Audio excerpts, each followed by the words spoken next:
You may think that you have a speaking problem, but today I want to reveal something to you. You don't have a speaking problem. You see, what you actually have is a trust problem. You don't trust that your point landed when you're speaking and someone is listening to you. So you continue to talk. You continue to explain, but in the midst of your talking and rambling, the message gets lost. I need you to change your mindset. Here is the original mindset, your old mindset. I need to explain more so they understand me. Here's the new mindset shift that you need to have by the end of this lesson. Confident speakers like me trust their point. They say it once and then stop. Are you ready to go deeper to understand? Well then, I'm Teacher Tiffany. Let's jump right in. Here is trick number 1 to help you stop rambling. Trick number 1, the landing confirmation. What is this? This is trusting that your point has arrived in the listener's mind without needing verbal proof. Why is this so important? Trusting that your point landed. Reason number 1, rambling happens because you're waiting for confirmation that never comes. You're looking at the person, waiting for them to give you a verbal confirmation, and it's not coming, so you keep speaking. The second reason why this is so important, in English conversations, listeners don't always nod or say, I understand. Number 3, silence after your point doesn't mean confusion. It often means they're processing. So you're speaking and the person is silent. They're probably just processing what you just said. Number 4, why it works, why it's important. When you keep explaining, you're essentially saying, I don't trust that you got it. I don't trust that you understood, so I'm going to continue speaking until you actually understand. And the native speakers interpret over-explanation as a lack of confidence in your own idea. Let me show you what this looks like in our first example. Example number 1, a team meeting. In the team meeting, your old self, you would think this. I think we should delay the launch because the data isn't ready and also the team is behind. What I mean is we need more time. Does that make sense? Like we're not prepared. You would think like this and speak like this, but you'd be rambling. And you see you're saying the same thing over and over again. New you. I think we should delay the launch. The data isn't ready. Stop. Let it land. Let what you said settle in. Let everyone process what you said. You don't have to keep speaking. What about this example, this situation? Answering an interview question. Now, the old you would say, my biggest strength is problem solving. I like to find solutions. Like when something goes wrong, I try to fix it. What I'm trying to say is I don't give up easily. Stop. You're rambling. You see what's happening. Even as you're listening to me read this example, it seems like I'm going on and on. Why? We're never letting it land. The new you would say it like this. My biggest strength is problem solving. I stay calm under pressure and find solutions others miss. Stop. Silence is now your friend. Let your answer land. The landing confirmation. Example number 3, another situation. Explaining something to a friend. Now the old you, again, the you who is used to rambling and just continuing to speak would sound like this. The movie was confusing, like there were too many characters and the timeline jumped around. What I mean is it was hard to follow. You know what I'm saying? Rambling. The new you would say it like this. The movie was confusing. Too many characters and the timeline kept jumping. Trust that they understood what you said. Let your response land. Makes sense, right? Excellent. So trick number 1, the landing confirmation. Speaking confidently in English. Trick number 2, the power pause. What is this? Treating silence as punctuation, not failure. I love this one. Treating it as punctuation, not failure. Let me break this down. Why is this so powerful? Why is the pause such a powerful trick? You see, upper intermediate learners fear silence because it feels like you're losing control. Number 2, in your native language, you pause naturally, but in English, you fill every gap because it's uncomfortable.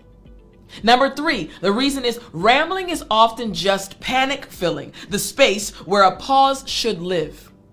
Rambling is filling the space where a pause should live.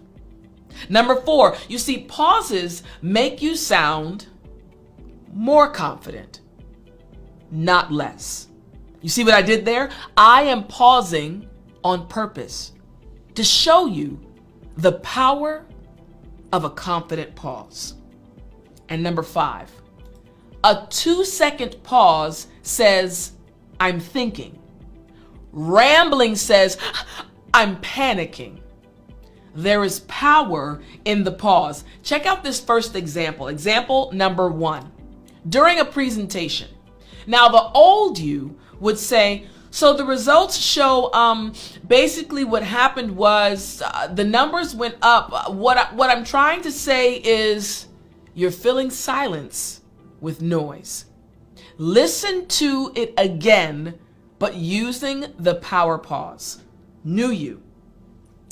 So the results show a 40% increase. In that moment, I paused to look at the presentation slide and to give the number weight. We see the results. They show a 40% increase. Something happens when you pause. Let the silence be. Check out this third example. The third example is another powerful one. The second example, on a client call. The old you. The project will be done by Friday. I mean, we're working on it. Like the team is almost finished. So yeah, Friday should work unless something happens. No pauses. You sound like you're rambling. Here's a better way. Listen for the pause. The project will be done by Friday. Pause. Let them respond. Resist the urge to fill the silence. The project will be done by Friday. That felt a lot more confident, right? The power pause. Example number 3 now is at a dinner party. The old you. Someone asks your opinion on something you need to think about. You start talking immediately, saying anything to avoid silence. You're just starting to speak. The new you, understanding the power pause, would do this. After they've asked you for your opinion, you'd say, followed by a 3-second pause while you actually think. I'd say, now your answer sounds like you've considered something. It doesn't sound desperate. You have let everyone at the table know I am pausing on purpose. I am thinking about my response. I want to give you a purposeful response. The power pause. Trick number 2. Now this leads us to trick number 3. Again, speaking confidently in English and clearly. Trick number 3, 1 point, 1 breath. 1 point, 1 breath. You see, this is making one clear point per speaking turn instead of stacking multiple half-formed thoughts. 1 point, 1 breath. Let me explain why this is so powerful and why it works. It works because rambling often happens because you're making 3 points at one time and finishing none of them. You're just speaking and you're actually overlapping yourself. Reason number 2 why this trick is so important. Your brain is faster than your mouth, so thoughts pile up and spill out messily when you don't take your time to give one point and then take one breath. Number 3, native speakers don't give more information to sound smarter. We actually give less and more clearly.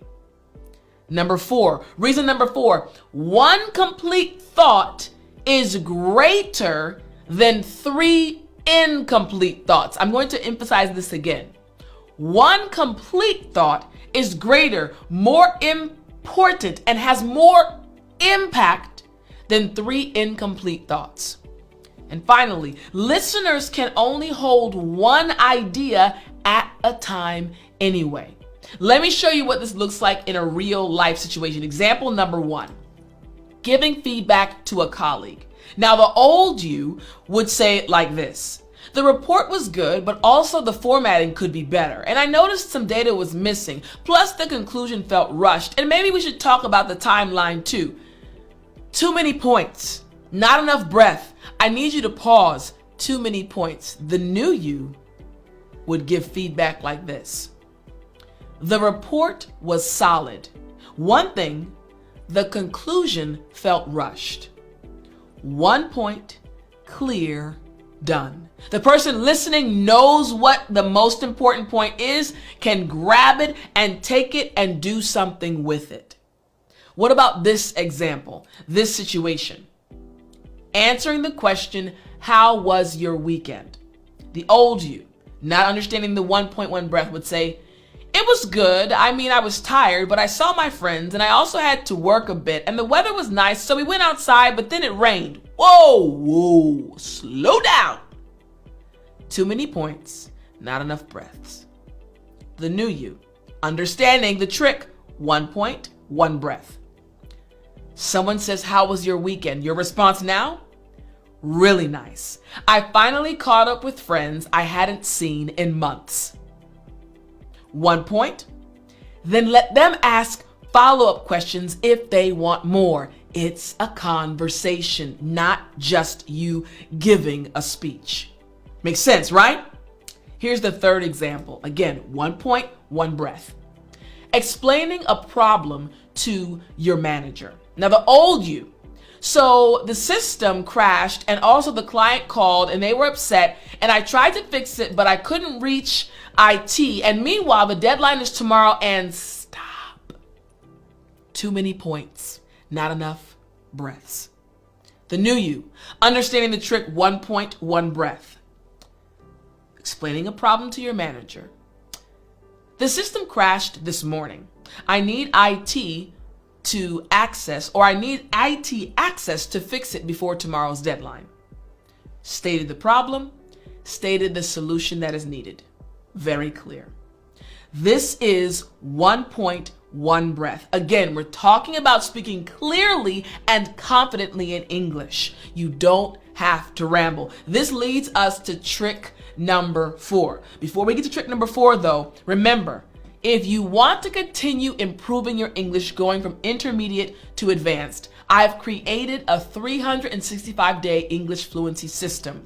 This system will help you get to the advanced level by studying only 15 minutes a day, following my proven system, a lesson for each day. If you want to improve your English and continue studying with me, go to speakenglishwithtiffany.com/365 system. Follow the system 15 minutes a day and improve your English. Now we're ready for trick number 4, the exit ramp. What is this? Giving yourself permission to stop talking, even mid-thought if needed. The exit ramp. Let's break this down and understand why it actually works. First, most ramblers know they're rambling, but they don't know how to stop. They're just rambling. They're like, I know I'm rambling, but I don't know how to stop. What do I do? They know that they are rambling. Secondly, you feel committed to finishing once you start, even when you've lost the thread. You don't know where you're going, but you're just continuing to speak. Number 3, You're allowed to stop, my friend. You're allowed to say, actually, let me start over. That doesn't show a lack of fluency. It actually shows the opposite, that you are more fluent than you think. Number 4, a clean ending beats a messy continuation every time. End it clearly. End it with clarity. Not clarity, clarity. Clean. Number 5, stopping too soon almost never happens. Stopping too late happens constantly. What does this look like? Example number 1. When you're rambling in a meeting, the old you sounds like this. Keep going, hoping you'll find your way back to the point you don't, and everyone is confused. No one knows what you're saying. The new you that understands the exit ramp says this. Actually, let me simplify that. My main point is ... Take the exit ramp. Start fresh. Actually, let me simplify that. That's A-okay. Example number 2. Overcomplicating a simple question. Now, the old you, well, it depends on several factors, like the context and also the timing and what you mean by better, because there are different ways to measure stop. Don't complicate a simple question. Instead, use the exit ramp. Here's the better way to respond. The short answer to your question, yes. What happened? If they want more, they'll ask for more. You don't have to give more than you're being asked for. Example number 3. When your mouth keeps moving. Now, the old you. So that's why I think we should go with option A. I mean, option B isn't bad. It's just that option A has advantages, in terms of cost and also timing. Though, of course, stop. Take the exit ramp. Take the exit ramp. This is how the new you would speak. So that's why I think we should go with option A. Stop. Smile. You're done. You don't have to keep speaking. We're talking about speaking English with confidence and clearly. Take the exit ramp. Trick number 4. Trick number 5 is another good one. First, answer confidence. Again, first answer confidence. What is this? Trusting that your first instinct was clear enough without needing to rephrase it 3 different ways. Let's break this down a bit more. Why is this important? Why does it work? So, first answer confidence, trusting your first answer. You see, ramblers often repeat the same point using different words, hoping one version will land. Reason number 2, this actually signals to the listener that you don't believe what you said. Why should I? Reason number 3, your first answer was probably fine. Your doubt is what created the confusion. We're talking about first answer confidence, the first response you give, being confident in that response. Number 4, rephrasing does not clarify, it dilutes. It does not enhance your answer, it dilutes it. And number 5, why it works, why it's important. Confidence isn't about perfect words. It's about standing behind imperfect ones, being confident in your response. What does this look like? Example number 1, explaining your job. Now, the old you would say something like this. I work in marketing, like I help companies reach customers, advertising and social media and stuff. Basically, I help promote products. What I mean is, first answer confidence. You don't have to say it over and over again. This is a better way of saying it. The new you would say, I work in marketing. I help companies reach new customers. That was enough. Trust your first answer. What about this example? Example number 2. Answering the question, why do you want this job? Now, the old you would say something like this. Because I think it's a great opportunity. I mean, the company is growing and I want to grow too. What I'm saying is I see myself here. Like, it fits my goals. Stop. First, answer confidence, not rambling. Here's the new you response. Question again. Why do you want this job? Answer. First, answer confidence. Because the role matches exactly where I want to grow, and I admire how the company approaches innovation. First answer, done, don't dilute it. Makes sense, right? This literally represents confidence. Here's the third example. Expressing an opinion. Now, here's the old you. I think remote work is better, or at least it works for some people. What I mean is, it depends, but personally, I prefer it. You know what I'm saying? This does not give off confidence. But the fifth trick, first answer confidence, would sound like this. I think remote work is better for focus.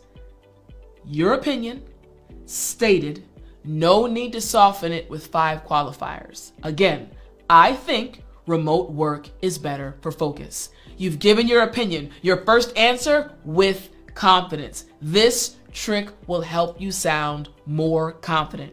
I hope you enjoyed this lesson, and I want to remind you, if you want to follow my system and continue improving your English, don't forget to hit the link in the description. www.speakenglishwithtiffany.com/365 system. Follow the system 15 minutes a day and get to the advanced English level. I'll talk to you in the next lesson.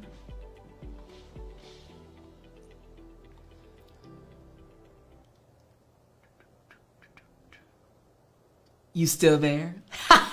You know what time it is. It's story time. Hey.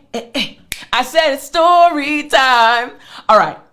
I have a shorter story with you. I just want to show some love for my neighbors and the importance of helping others out and how what you do for others will come back on you. So I was traveling and I asked my neighbors to just kind of keep an eye out on my apartment for me while I was gone. I do the same thing for them. It's husband and wife and they have kids, and say, Tiff, no problem, we got your back. So while I was gone, the wife texted me and said, hey, Tiff, there's a very large package for you downstairs and it's quite heavy. It has your name on it. Were you expecting anything? When she messaged me, I realized, oh my goodness, I ordered some weights, very heavy weights, and I live on the 3rd floor. I said, shoot. So I felt bad. I said, okay, I was going to be gone for a week, so they couldn't stay outside. I said, yes, I did order that package. Do you think your husband would mind bringing it upstairs? Now, again, when I say heavy, it was heavy. She said, sure, we got you. Don't worry, Tiff. So when I came home at the end of that week, I saw the package in front of my door. Well, no, excuse me. They kept the package at their house and they brought it over to me when I got back. When I felt how heavy that package was, I sent another message to her and said, please thank your husband so much for getting this package for me. That package was extremely heavy. I was not going to be able to get it myself. Even if I had been home, I wouldn't have been able to get it myself. I would have had to ask someone else to help me. But the more I thought about how my neighbors cared so much about me to bring the package upstairs, hold it inside of their home for the entire week while I was gone, made me appreciate them so much. I want you to remember the golden rule. Do unto others as you would have them do unto you. Helping others is so important. It shows them that you care about them, and then later on, they'll take care of you as well in many situations. So today, I want you to think about your neighbors, think about your friends or your family members. If they need anything from you that you are able to give it to them. Do it for them. This is how we love each other, and this is how we grow. I hope you enjoyed this story, and I hope you enjoyed this lesson. I'll talk to you next time.